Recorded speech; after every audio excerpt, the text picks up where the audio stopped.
जाता है, उस तरह ये पुलिस वाला भी पुलिस को सराहा रहा है, बिहार पुलिस की छवि खराब कर रहा है।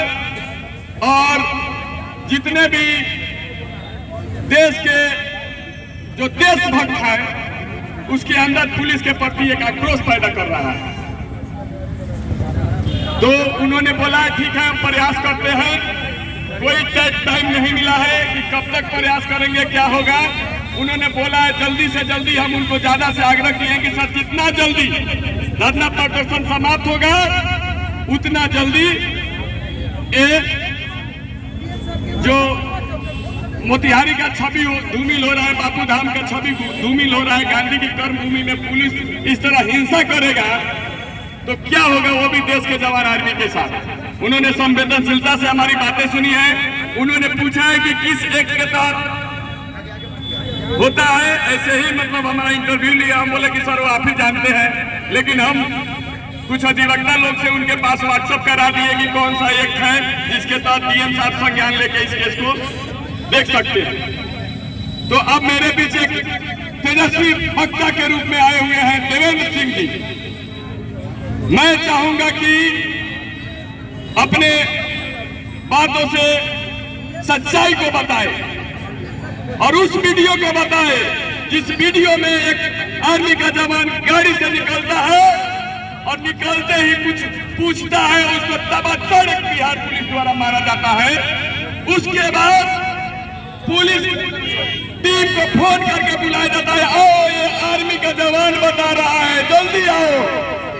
लग रहा है कि भाई ये भारत का पुलिस जो है ये बिहार का पुलिस नहीं है, कोई दूसरे देश का पुलिस है और कोई आर्मी से इसकी भारतीय आर्मी से ज्यादा दुश्मनी है और आते आते मारता पीटता है, रोड पे घसीटते हुए ले जाता है। अब देवेंद्र सिंह जी हैं, इनके लिए एक जोरदार तालियां बजाइए आप लोग। नहीं ये इनका स्वागत किया जा रहा है। ताली की जरूरत नहीं है, दिल में दर्द है। गम को जितना आंसू बहाएं उतना ही कम है, लेकिन उस दर्द को हम और आप बहुत कम समझते हैं। लेकिन वो मेरी बहन, किसी की माँ बने किसी की बहन है, जो नई शादी हुई और 2 महीने में मात्र इस धरने पर बैठने की नौबत आ गई, इससे बड़े दर्द की बात और कुछ नहीं हो सकता। अगर इस दर्द को ये सभी नौजवान समझ सकते हैं कि कितना बड़ा एक कहर है एक परिवार के ऊपर कि 2-2 परिवार घर से बेघर है, आज रोड पर बैठने को मजबूर है, इससे सभी का सर नीचे हो चुका है। ये गिरी जी का भी एक दर्द है और गिरी जी जितना उत्साहित हैं, उत्साह मतलब खुशी की उत्साहित नहीं है, गम के लिए भी एक उत्साह होता है, जो कि सुबह 6 बजे हमको फोन करते हैं कि आप कहाँ अभी सोए हुए हैं, आप धरने पे आइए, जल्दी आइए। सभी को जगाने का काम करते हैं। तो ये चाहते हैं कि लड़ाई ईमानदारी से लड़ी जाए। मैं गिरी जी को धन्यवाद देना चाहूंगा कि इन्होंने समय को छोड़ करके, सारे काम को छोड़ करके इसमें लगातार लगे हुए हैं। और ये सभी, अब दूसरी बात, यहाँ हमारे मीडिया बंधु हैं, बहुत बात जो कल से मैं सुन रहा हूँ कि जो भी मीडिया फोटो खींच रहे हैं या बाइक ले रहे हैं तो उनके अंदर एक दर्द सा झलक रहा है, कहीं ये दफा हम पर भी तो नहीं लगेगा। ये जो दफा राधा मोहन पर लगाई है वही दफा कहीं पत्रकारों पर तो नहीं लग जाएगी। ये दर्द है, अंदर से डर बना हुआ है।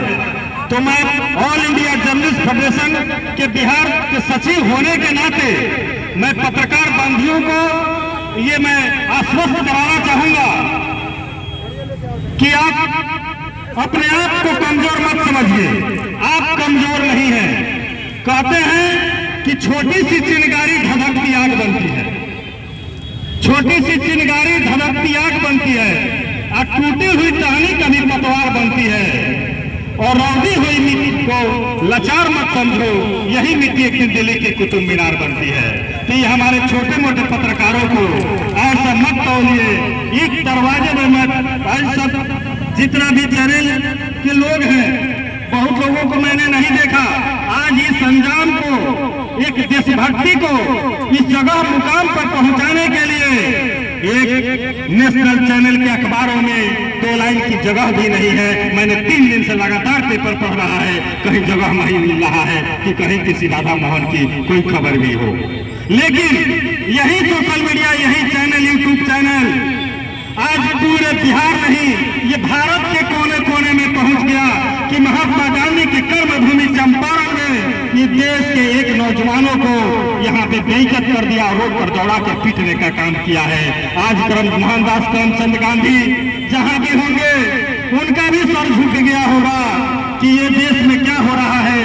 जहाँ से हमने क्रांति की लड़ाई लड़ी थी, देश को आजाद बनाया था, आजाद किया था, उस जगह पर ये क्या हैवानियत हो रही है, ये बात समझने की जरूरत है।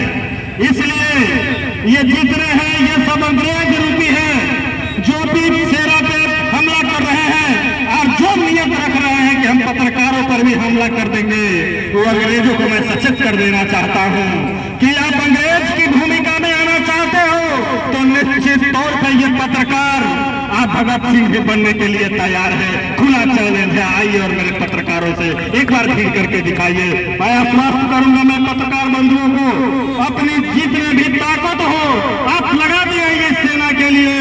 निश्चित तौर पे ये जनता, ये देश आपके पीछे, आपके स्वर को कभी झूठने नहीं देगी। मैं निश्चित तौर पे दावे के साथ कहता हूँ, निश्चित तौर पे ये राधा मोहन को इंसाफ जरूर मिलेगा। ये हमारे सैनिक को बेइज्जत किया है, रोड पे दौड़ा करके मारा है। ये थोड़ा सा एक कानूनी जो प्रक्रिया थी जिसमें कुछ देर हुई है, बड़े पदाधिकारी लोगों से लगातार हम लोग कांटेक्ट में हैं। कोर्ट बंद होने के कारण, ये वकील साहब का देहांत होने के कारण ये विलंब हुई है। मैंने अनुमान करता हूं सभी लोग आश्वस्त किए कि निश्चित तौर पर राधा मोहन जी हम लोगों के बीच में कल रहेंगे, आज नहीं रह सकते हैं। इसलिए मैं सभी से आग्रह और विनती करूंगा, अगर धरने पे बैठना भी चाहते हैं, रहना भी चाहते हैं, रात में भी रहना चाहते हैं, अगर आदेश होगा उनके परिवार के लोगों का, वैसे माता का आदेश होगा कि बेटा रात में हम लोग यहाँ रहेंगे, तो निश्चित तौर पर हम लोग बिना अन्न पानी के आपके साथ बैठने के लिए तैयार हैं। लेकिन मैं आग्रह करूंगा कि अगर वहां से कुछ इजाजत मिली है, इतने दिन सह लिए, तो 1 दिन की बात है, निश्चित तौर पर 1 दिन कल के लिए उन लोगों ने समय मांगा है। तो अगर आप लोगों की इजाजत होगी तो इस धरना को हम लोग आज पूर्ण विराम देंगे और कल सुबह फिर पुनः इसी देश में हम लोग पुनः वापस लौटने का काम करेंगे। आप हतोत्साहित मत होइए, आप जितने हतोत्साहित हो रहे हैं उतना ही हम लोग की आत्मबल कमजोर हो रही है। इसलिए आप किसी चोर की मां नहीं है, एक देशभक्त की मां है। देश मां भक्त की देन में वही ज्वाला है जो उस बेटा के अंदर ज्वाला है। तो मैं जानता हूं कि मेरी मां हतोत्साहित नहीं हो सकती है, मेरी बहन हतोत्साहित नहीं हो सकती है। इस देश की लड़ाई में भगत सिंह जब फांसी पे चढ़ रहे थे, उस समय उनसे पूछा गया, उस समय उनकी मां रोते रोते चली गई उनके पास, बोल रही है कि बेटा रो रहा है। मां रो रही है तो भगत सिंह पूछे कि मां तुम रो रही हो, मत रो।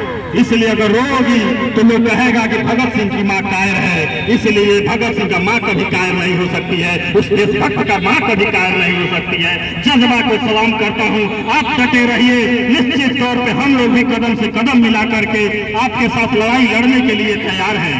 ये लड़ाई बहुत दूर जा चुकी है। निश्चित तौर पे कल इसका डिसीजन हो जाएगा और जितने प्रिय पदाधिकारी के पास जो कलम में जो ताकत था, कप्तान महोदय के पास जो ताकत थी, उन्होंने अपना काम किया है।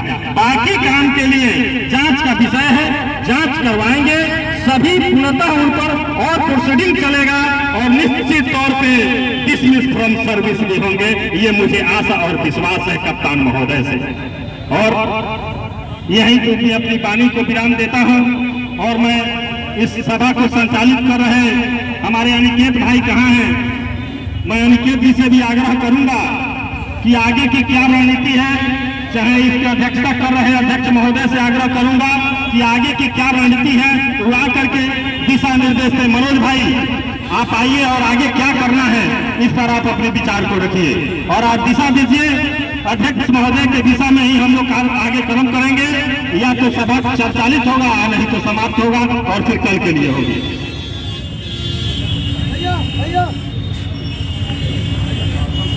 अभी सबसे पहले आप सभी मेरे साथ भारत माता की जयकार बोलाएंगे 3 बार, उसके बाद सभा को स्थगित